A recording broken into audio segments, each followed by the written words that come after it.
years ago, when I first started driving, buying gas was awesome. It cost just over $20 to fill up my entire tank. I loved it. Now, just a couple of days ago, I filled up my tank again and looked in horror as the till kept going up and up and up to just north of $60. And I wondered something that a lot of Americans wonder, which is why are gas prices so high right now? And this is the question that I've been asked today is very similar to this. Are U.S. oil companies price gouging? The answer to this question is ultimately no, and we'll be talking about this through three different points. First is the domestic issue, that oil companies are not in control. Second, that U.S. policy affects prices. And finally, what this means for the future, and specifically the midterms coming up.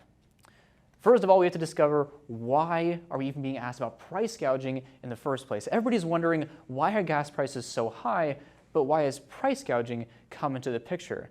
It came into the picture initially because of his, according to CNN on March 16th, Biden tweeted on March 16th that, quote, oil prices are decreasing, gas prices should too. Last time oil was $96 a gallon, gas was $3.62, now it's $4.31. Oil and gas companies shouldn't pad their profits at the expense of hardworking Americans, end quote. So Biden blatantly asked the question that are U.S. oil companies price gouging? And he seems to think that that is the case. But this brings me to my first point, which is that oil companies are ultimately not in control. According to WCNC on June 8th, just 3 days ago, Patrick DeHaan from Gas Buddy said oil companies are subject to supply and demand just like the rest of the market. He said, quote, there's not enough oil supply in the market. There's still a lot of people filling up their tanks, a lot of buyers, and so prices are higher, end quote. Although oil companies set the price at the pump, they're still subject to the exact same laws of supply and demand that everybody else are subject to. And so what that means is the oil and gas companies aren't in control of the prices that they set. They're still subject to the same laws that everybody else are subject to. And because the supply of oil is decreased, but the demand for oil has remained the same, then of course prices have increased.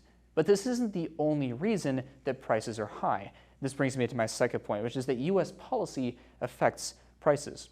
According to the Heritage Foundation on April 28th of this year, the Biden administration is very clear that they are trying to put oil and gas out of business for several reasons. One of which is that the Build Back Better bill restricted access to oil and gas development in our own country.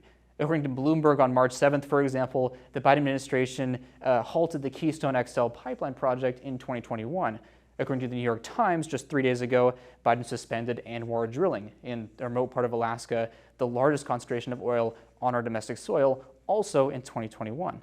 And according to Reuters on March 7th of this year, Biden banned Russian oil imports because of the war in Ukraine, which consisted about 8% of our total oil imports. It's very clear that the Biden administration is not set on decreasing oil prices. In fact, many of the Biden administration's policies have made oil harder to get, thus increasing gas prices.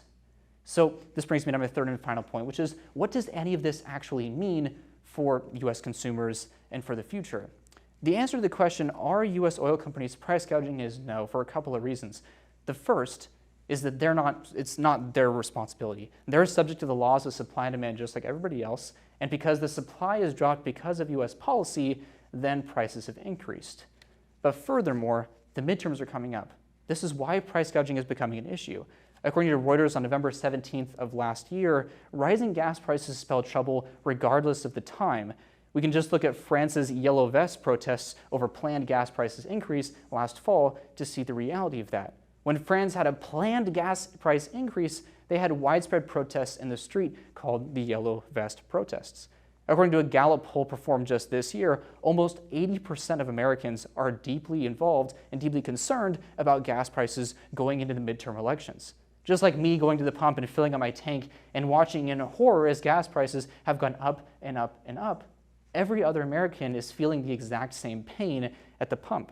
Almost 80% of Americans are going into the midterms with gas prices at the forefront of their mind, and thus every single United States politician that's up for re-election in the midterms, and also just in those political platforms, are also concerned about gas prices, and thus are willing to push any perception of gas prices to shift the perception that fits their own agenda. Therefore, the answer to this question, Are U.S. oil companies price gouging? Is no, for a few reasons. The first is that it was never their responsibility in the first place. Although they set gas prices at the pump, they're subject to the same laws in supply and demand that everybody else is. And second, that U.S. policy has driven the supply down, therefore prices have increased. But finally, the reason price gouging has become a question, the reason Biden tweeted about it, is because both sides of the political spectrum are trying to place the blame on somebody else that's not them. Because if it's their fault, they're not going to do well in the midterms. Thank you.